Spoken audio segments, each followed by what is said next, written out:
Question number 8, find x if y equals to 3 2 1 4 and 2x plus y equals to 1 0 minus 3 minus 3 2। हमें जहाँ पे x find करना है, y हमें given है और एक इक्वेशन गिवन है। तो ये बिल्कुल सिंपल है। हम जहाँ पे क्या करेंगे, एक y की जगह पे उसकी वैल्यू पुट कर देंगे और x की वैल्यू फाइंड कर लेंगे। तो जहाँ पे लिखते हैं 2x प्लस y की जगह पे वैल्यू पुट कर देते हैं 3 2 1 4 इक्वल्स टू 1 0 माइनस 3 2। अब हमें x की वैल्यू निकालनी है, बट x के साथ जो मैट्रिक्स है उसको सॉल्व करेंगे। ये इस साइड लेके जाएंगे तो नेगेटिव हो जाएगा, मीनिंग के सब्ट्रैक्ट हो जाएगा।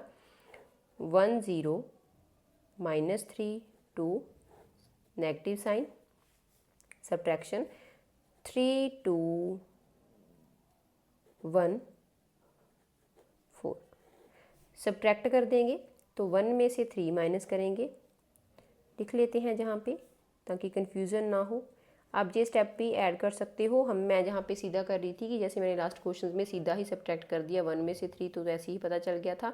आप जहाँ पे एक स्टेप भी ऐड कर सकते हो। तो -3 -1 और 2 -4 तो आ जाएगा।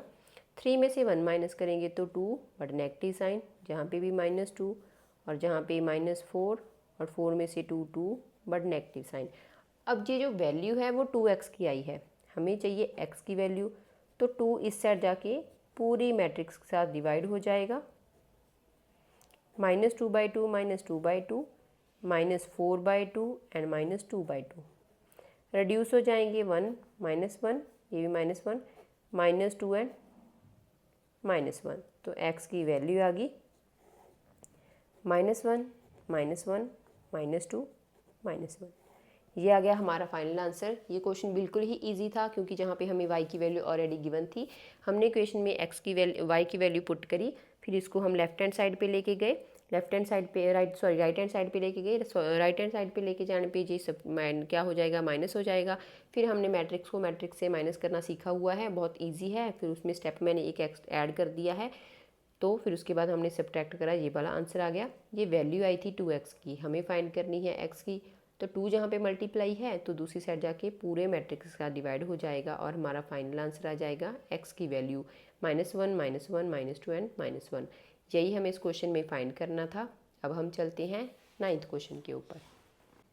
क्वेश्चन नंबर 9th क्वेश्चन में हमें क्या करना है, find x and y if 2 1 3 0x plus y 0 1 2 equals to 5 6 1 8। हमें जहाँ पे x और y की वैल्यू फाइंड करनी है, दो मैट्रिक्स ऐड में है और इक्वल्स टू गिवन है थर्ड मैट्रिक्स के। तो हम क्या करेंगे, पहले 2 को इसके साथ मल्टीप्लाई कर लेते हैं अंदर। तो ये हो जाएगा 2 3 2 ज़ा 6, 2 0 को तो 0 and 2x plus y 0 1 and 2 equals to में 5 6 1 और 8। इनको ऐड करते हैं, फर्स्ट रो का फर्स्ट एलिमेंट फर्स्ट रो का सेकंड एलिमेंट सेकंड के साथ ऐड हो जाएगा।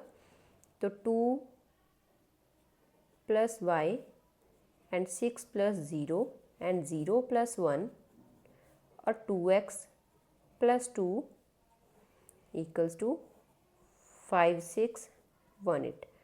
अगर हम देखें ये दोनों मैट्रिक्स इक्वल हैं, तो इसका फर्स्ट एलिमेंट फर्स्ट के इक्वल हो जाएगा, सेकंड सेकंड के, थर्ड थर्ड के और फोर्थ फोर्थ की। तो हमें तो x और y की वैल्यू फाइंड करनी है। तो हम फर्स्ट जो यहाँ पे फर्स्ट रो का फर्स्ट एलिमेंट है और जहाँ पे भी फर्स्ट रो का फर्स्ट एलिमेंट, इनको इक्वल रख लेंगे। तो 2 प्लस y इक्वल्स टू 5। तो जहाँ से y की वैल्यू आ गई 5 - 2 3। y की वैल्यू हमने फाइंड कर दी है। x की वैल्यू के लिए x की वैल्यू को कंपैरिजन करेंगे, 2x plus 2 equals to 8। x की वैल्यू फाइंड करनी है, 2 उस साइड जाके माइनस का हो गया 6 एंड x की वैल्यू आ गई 6/2 3। तो x की वैल्यू भी हमारी 3 आई है और y की वैल्यू भी हमारी 3 आई है। यही हमें इस क्वेश्चन में फाइंड करने को बोला था। इसको दोबारा से देख लेते हैं। हमें x और y की वैल्यू फाइंड करनी थी, मैट्रिक्स गिवन थे, इक्वल्स टू भी गिवन था मैट्रिक्स के। 2 को पहले अंदर मल्टीप्लाई करा, फिर हमें पता है जी मैट्रिक्स क्या है, ऐड हो रही है तो फर्स्ट के साथ होएगा, सेकंड के साथ। फिर हमने वैसा ही करा, इक्वल्स टू में जो मैट्रिक्स की उसको रखा। अगर अब दो मैट्रिक्स इक्वल होती हैं तो फर्स्ट जो मैट्रिक्स होती है इक्वल्स टू के साइड पे जो मैट्रिक्स होती है उसका फर्स्ट एलिमेंट सेकंड मैट्रिक्स के फर्स्ट एलिमेंट के इक्वल होता है। इनको इक्वल रखने की ज़रूरत नहीं है क्योंकि हमें एक्स और वाई की वैल्यू फाइंड करनी है। इसको 5 के इक्वल रखा और इसको 8 के इक्वल रखा, इनको सॉल्व करा, इक्वेशंस बन गई थी। इक्वेशंस सॉल्व करना वेरी इजी है। 2 को उस साइड लेके गए, वाई की वैल्यू आ गई और जहाँ पे भी सेम मेथड, तो हमारे पास वाई और एक्स की वैल्यू आ गई 3 और 3। यही हमें इस क्वेश्चन में फाइंड करने को बोला था। अब हम चलते हैं 10th क्वेश्चन के ऊपर। Question number 10th, solve the equation for X Y and Z and T if. हमें जहाँ पे इक्वेशन को सॉल्व करना है और एक्स वाई जेड और टी की वैल्यू फाइंड करनी है। हमें जहाँ पे मैट्रिक्स गिवन है, सबसे पहले हम क्या करते हैं, जो बाहर मैट्रिक्स के नंबर हैं उनको अंदर मल्टीप्लाई करेंगे। तो पहले फर्स्ट मैट्रिक्स के साथ करते हैं, फिर सेकंड का जो 3 है उसको अंदर मल्टीप्लाई करेंगे और इक्वल्स टू में गिवन है उसको भी अंदर मल्टीप्लाई करेंगे। 2 को मल्टीप्लाई करेंगे तो ये हो जाएगा 2x 2z 2y 2t plus 3 को अंदर मल्टीप्लाई करते हैं, 3 1 ज़ा 3 3 1 ज़ा 3 बट नेगेटिव साइन। 3 को 0 से मल्टीप्लाई करेंगे तो आएगा 0 एंड 3 2 ज़ा 6 इक्वल्स टू में जहाँ पे भी 3 मल्टीप्लाई हो जाएगा अंदर, 3 3 ज़ा 9 एंड 5 3 ज़ा 15 4 3 ज़ा 12 एंड 6 3 ज़ा 18। अब हमें पता है कि ये दोनों मैट्रिक्स प्लस में है, ऐड होएंगी। तो फर्स्ट एलिमेंट फर्स्ट के साथ, तो 2x plus 3 2z plus minus minus तो -3 and 2y plus 0 and 2t plus 6 equals to में ये मैट्रिक्स एज इट इज़ लिख देंगे।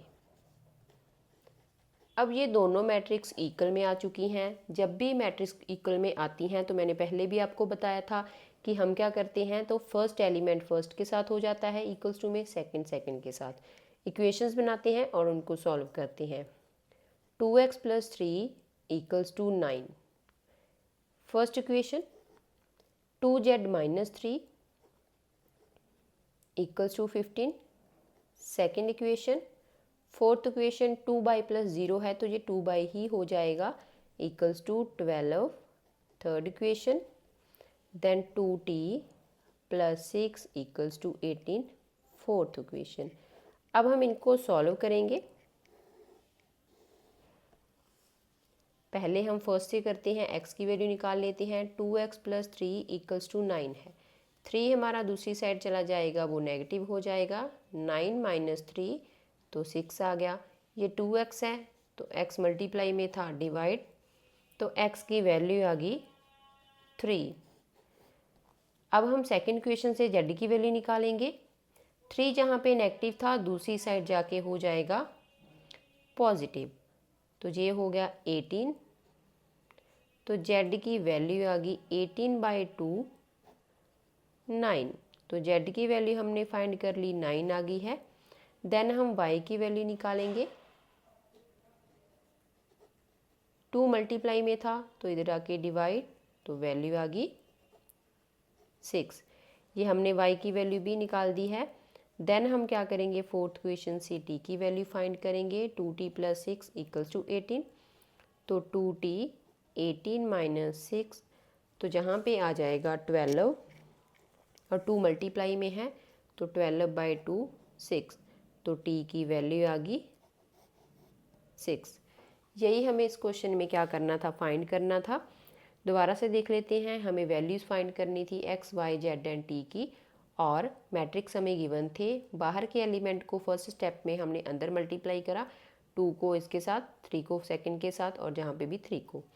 फिर हमने देखा ये दोनों मैट्रिक्स ऐड हो रही हैं तो फर्स्ट एलिमेंट फर्स्ट के साथ, सेकंड के साथ ऐड करके बनाया, इसको इक्वल्स टू में रखा। दोनों मैट्रिक्स इक्वल आ गई तो उनको इक्वल रखा और वहाँ से हमारी इक्वेशंस बन गई। इक्वेशन में सिंगल वेरिएबल था, बाकी तीनों 4 की 4 इक्वेशन में सिंगल वेरिएबल्स थे। सभी की वैल्यू आ गई है। z की वैल्यू, x की वैल्यू आई थी 3, z की वैल्यू 9, y की वैल्यू 6 एंड t की वैल्यू भी 6। और यही हमें इस क्वेश्चन में फाइंड करने को बोला था।